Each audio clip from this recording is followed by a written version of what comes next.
When people call you worthless, they think they've defined your destiny. But sometimes those words become the fire that builds an empire. My name is Daniel Cole, and this is not just a story about revenge. It's about dignity, patience, and fate turning the tables. Years ago, I loved a woman named Melissa. She was ambitious, beautiful, and sharp-tongued. But behind that charm, she carried something darker, pride without empathy. I worked 2 jobs, saved every penny, and dreamed of opening my own business someday. But Melissa, she had bigger dreams that didn't include a struggling man. One night after a small argument about money, she looked me straight in the eyes and said, "You're worthless, Daniel. You'll never become anything." Those words burned into my soul. That night I walked away, not in anger, but in silence. And years later, when fate brought her to my office begging for a job, I realized silence had spoken louder than revenge ever could. That night was cold, both outside and inside me. Melissa's words echoed through my mind like shards of glass. Worthless. She'd said it so casually, like it meant nothing. But it meant everything. I packed my small bag, left the keys on the counter, and walked out. I didn't have much. Just a degree I never finished, a few $100s, and a broken heart. But I had one thing left: determination.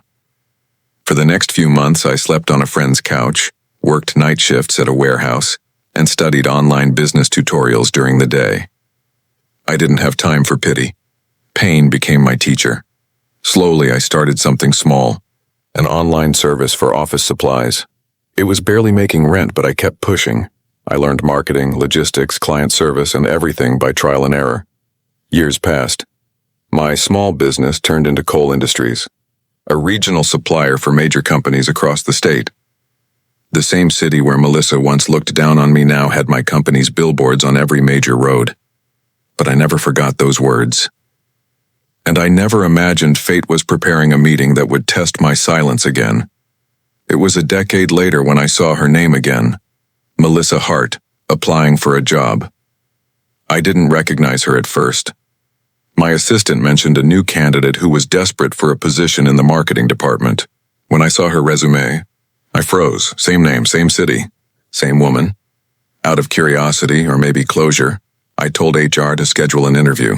She entered the room in a faded blue suit, tired eyes, and the same air of pride. Except now it was cracked. "Daniel?" she whispered, almost choking. I smiled politely. "Good to see you, Melissa.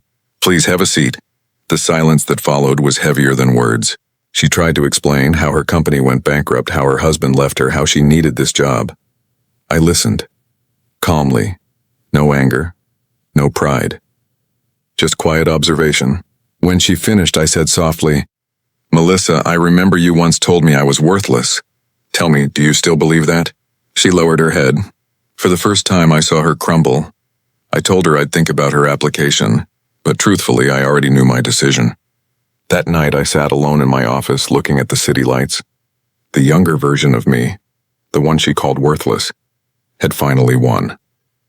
But revenge didn't feel like victory. I decided to give her the job, not as pity, but as a lesson. I wanted her to see what respect truly looked like. The next morning, I called her in. "Melissa," I said, "I'm willing to give you a position under one condition. You'll work directly under my supervision." She hesitated, but accepted.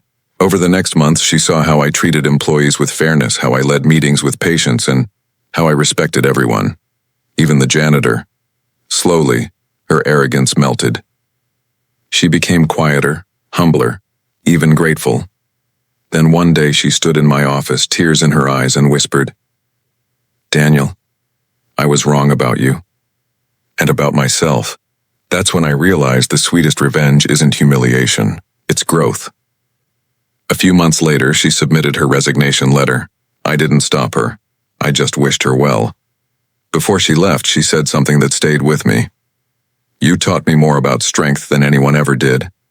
I smiled. Sometimes silence teaches louder than words. As she walked out of my office, I looked at the city once more. The man she once mocked had built an empire, not out of revenge, but out of resilience. Life has a strange way of giving you back what you give out. Melissa gave me pain, and I gave her reflection. That night I went home, sat by my window, and whispered to myself, "Worthless? No, I was just waiting for the right chapter. Revenge doesn't always come with raised voices or broken hearts. Sometimes it arrives in the quiet dignity of success. Melissa taught me that people will define you when they can't define themselves. But I learned that silence, hard work, and time have their own language. And when they finally speak, even your enemies listen. If someone once told you you're not enough, don't argue, just build. Because someday when they come knocking on your door, your success will be the only reply they'll understand.